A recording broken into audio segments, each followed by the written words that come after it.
नमस्कार। आज हम हिंदी साहित्य के एक अत्यंत महत्वपूर्ण विषय खड़ी बोली हिंदी के विकास एवं हिंदी गद्य के इतिहास को सरल, रोचक और परीक्षा की दृष्टि से समझेंगे। आज जो हम हिंदी बोलते, लिखते और पढ़ते हैं वे खड़ी बोली हिंदी ही है। खड़ी बोली हिंदी आज भारत की मानक हिंदी और राजभाषा है। इसके विकास की अगर हम बात करें तो 14वीं शताब्दी से ही खड़ी बोली का प्रयोग दिखाई देने लगता है। आदिकाल के बहुचर्चित कवि अमीर खुसरो ने अपनी रचनाओं में इसका प्रारंभिक प्रयोग किया है। वैसे तो उनकी भाषा जो थी वो ब्रज भाषा, खड़ी बोली और फारसी थी। और इसके बाद हम देखते हैं कि भक्ति काल के संत कवियों ने, चाहे वो सुंदरदास हैं, कबीरदास हैं या सूफी कवि मलिक मोहम्मद जायसी ने इसे अपनाया था। लेकिन फिर भी उनकी रचनाओं में ब्रज भाषा एवं अवधी भाषा की प्रधानता रही है। 17वीं और 18वीं शताब्दी में खड़ी बोली गद्य का विकास बहुत तेज़ी से हुआ और उत्तर भारत में इसका व्यापक प्रसार जो है वो देखा जा सकता है।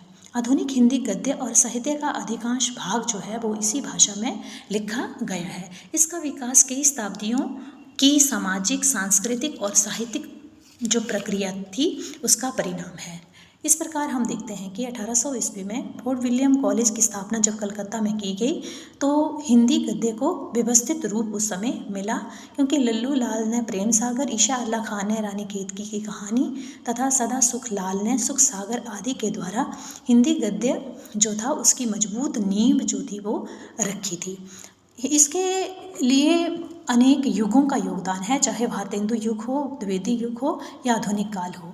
तो द्विवेदी युग में हम देखते हैं कि भारतेंदु हरिश्चंद्र जो थे उनका बहुचर्चित योगदान रहा है, बहुत अधिक योगदान रहा है, क्योंकि वो जो थे आधुनिक हिंदी साहित्य के जनक थे और उन्होंने खड़ी बोली हिंदी को साहित्य, पत्रकारिता, नाटक आदि की भाषा बनाया था और उनके प्रयासों से ही खड़ी बोली को व्यापक लोकप्रियता जो थी वो मिली थी। द्विवेदी युग की अगर हम बात करें तो महावीर प्रसाद द्विवेदी ने सरस्वती पत्रिका के माध्यम से खड़ी बोली को क्या किया था, साहित्यिक रूप प्रदान किया था। उनके समय में खड़ी बोली हिंदी का मानकीकरण हुआ और आधुनिक काल की अगर हम बात करें तो इसका विकास बड़ी तेजी से हुआ। स्वतंत्रता आंदोलन के दौरान चाहे महात्मा गांधी हो या अनेक नेताओं ने हिंदी को जन जन की भाषा जो है वो बनाने पर बल दिया था और 14 सितंबर 1949 को हिंदी भारत की राजभाषा जो थी वो बनी थी। ये जीके का प्रश्न है।